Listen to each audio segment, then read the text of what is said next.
ગઈકાલે એટલે કે 9 તારીખે રાત્રે 12 વાગ્યા સુધી ગયા બોર્ડની 5 વર્ષની મુદત હતી અને એ મુદત પૂર્ણ થઈ છે.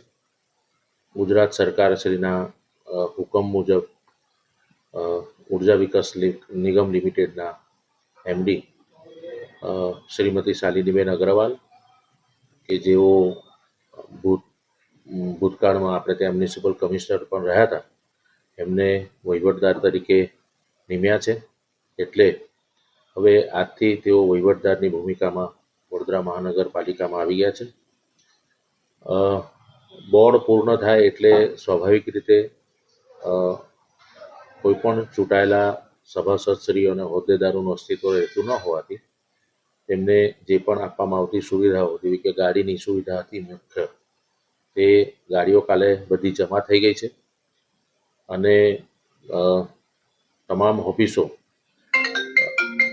ને હવે ખાલી થઈ ગઈ છે અને એમના જે ડોક્યુમેન્ટ હોય આ 5 વર્ષ દરમિયાન 2.5 વર્ષ દરમિયાન તેમના જે પત્ર વ્યવહારો હોય તેમને વાંચવા પૂરતા જે ડોક્યુમેન્ટો હોય, જે એમનું પોતાનું સાહિત્ય હોય, એ તમામ સાહિત્ય એમને પણ તમામ હોદ્દેદારોને સુપરત કરવામાં આવી દીધું છે.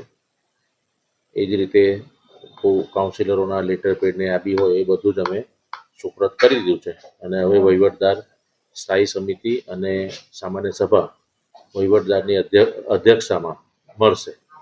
પાલિકાના રોજિંદા કામકાજ પર આની કોઈ અસર પડશે ખરી? પાલિકાના રોજિંદા કામકાજ પર આની કોઈ અસર નહીં પડે. જે રીતે પહેલાં ચાલતું હતું એ જ રીતે ચાલશે, એ જ રીતે સ્થાયી સમિતિ થશે, એ જ રીતે સામાન્ય સભા થશે. બરાબર છે. એટલે પાલિકાના રોજિંદા વહીવટમાં કોઈ અડચણ ના થાય અને રોજિંદા વહીવટમાં કોઈ અડચણ ન થાય એટલા માટે જ વહીવટદારની નિયુક્તિ કરવામાં આવે છે.